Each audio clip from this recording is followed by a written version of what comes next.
Hello students, welcome to Ark Reflections IAS. నా పేరు Sunanda.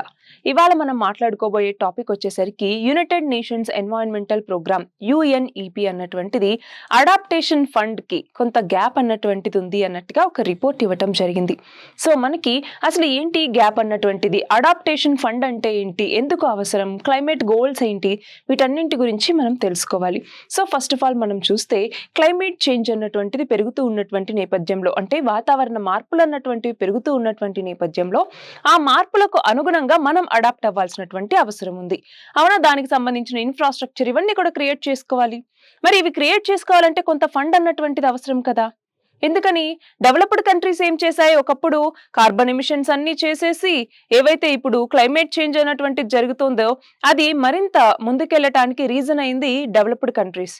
So అలా డెవలప్ అయిపోయినటువంటి కంట్రీస్ ఏమో ఇప్పుడు రిచ్ గా ఉన్నాయి. ఇప్పుడు ఏవైతే డెవలపింగ్ కంట్రీస్ కావచ్చు, ఇంకా డెవలప్ అవ్వాల్సినటువంటి కంట్రీస్ కావచ్చు, వీటన్నింటి మీద ఇంపాక్ట్ అన్నటువంటిది చాలా ఉంటుంది. సో ఈ ఇంపాక్ట్ ని తగ్గించుకోవటం కోసం డెవలప్డ్ కంట్రీస్ ఏవైతే ఉన్నాయో అవి మిగతా డెవలపింగ్ కంట్రీస్ వీటికి కొంత ఫండింగ్ అన్నటువంటిది ఇవ్వాలి అడాప్ట్ చేసుకోవటానికి అన్నటువంటి ఒక కాన్సెప్ట్ ఉందన్నమాట మనకి.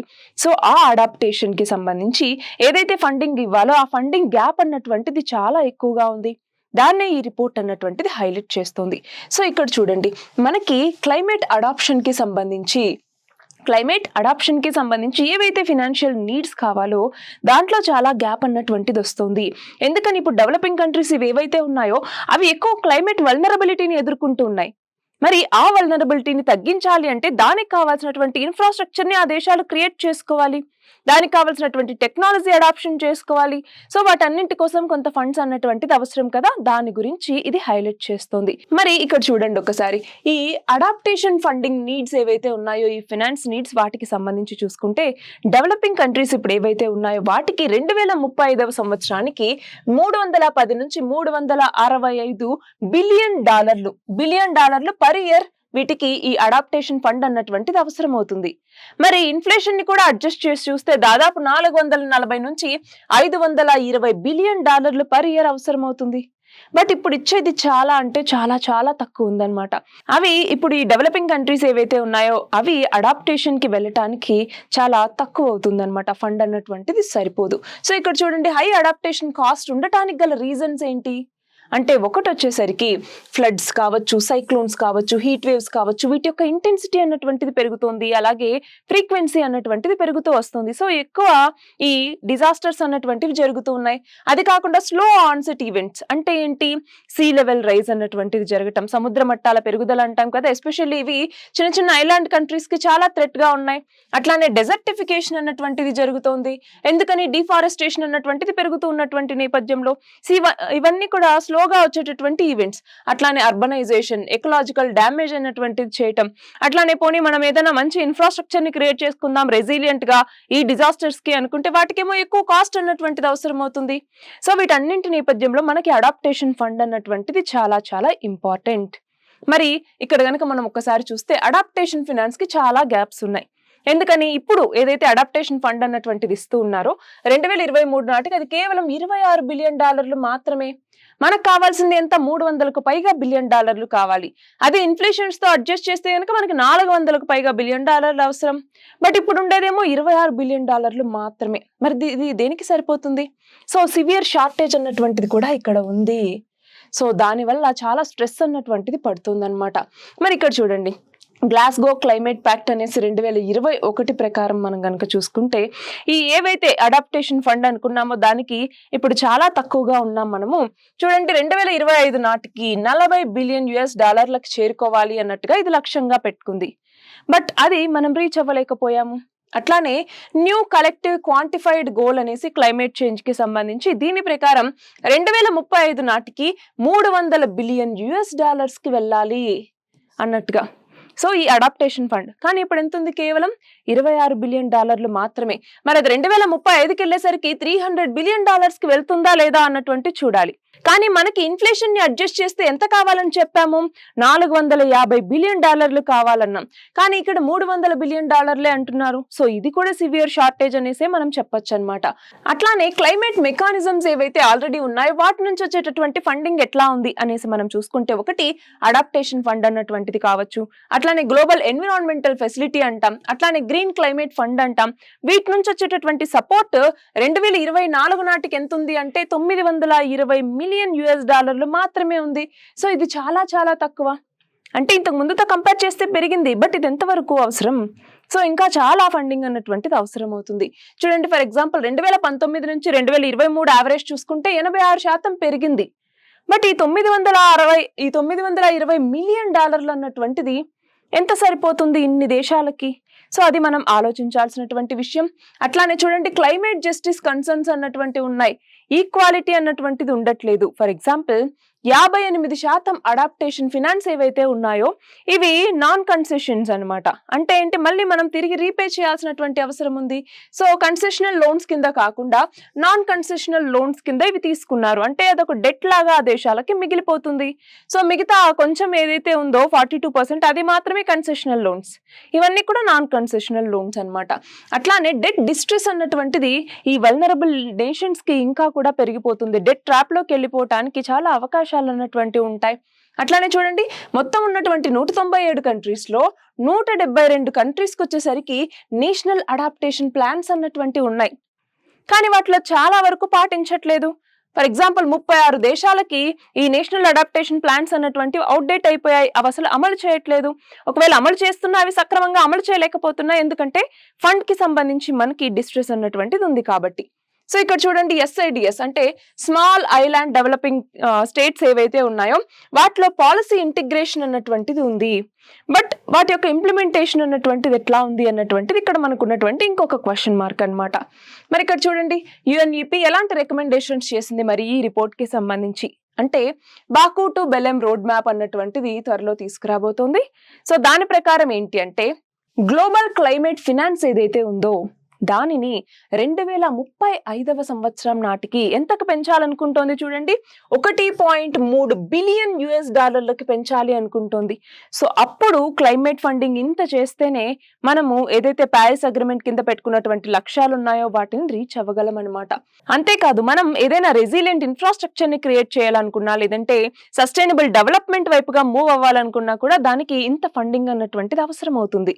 అట్లానే ప్రైవేట్ సెక్టార్ రోల్ అన్నటువంటిది కూడా పెరగాలి. సో ఈ అడాప్టేషన్ ఫండ్స్ ఏవైతే ఉన్నాయో వాటిలో ప్రైవేట్ భాగస్వామ్యాన్ని కూడా పెంచుకోవటం అనమాట. ఫర్ ఎగ్జాంపుల్ ఇప్పుడు $5 బిలియన్ ఉంటే వాటి పొటెన్షియల్ ని $50 బిలియన్ కి పెంచుకోవటం, వాళ్ళకి పాలసీ ఇన్సెంటివ్స్ అన్నటువంటివి ఇవ్వటం, వాళ్ళకి కావాల్సినటువంటి రిక్వైర్మెంట్స్ ని మీట్ అవ్వటం ద్వారా మనము కొంతవరకు ఈ అడాప్టేషన్ ఫండ్ ని ప్రైవేట్ సెక్టార్ నుంచి కూడా మనం తీసుకోవచ్చు. అట్లానే గ్రాంట్స్, కన్సెషనల్ ఫినాన్స్ అన్నటువంటివి ఎక్కువ ఇవ్వటం ద్వారా కొత్తగా వచ్చేటటువంటి ఆ డెట్ ట్రాప్స్ ఏవైతే ఉంటాయో వివిధ దేశాలకి వాటిని తగ్గించవచ్చు. అట్లానే ఫాజిల్ ఫ్యూయల్ కి ఇచ్చేటటువంటి సబ్సిడీని మనం ఫేజ్ అవుట్ చేయొచ్చు. ఎందుకని, మనం క్లైమేట్ అడాప్షన్ కి వెళ్తూ ఉన్నాం కాబట్టి, మనం ఎక్కువగా రెన్యూబుల్ ఎనర్జీ వైపుగా వెళ్తాం కాబట్టి. అట్లానే రీడైరెక్ట్ చేసుకోవాలి సోర్సెస్ ని అడాప్టేషన్ కి సంబంధించి.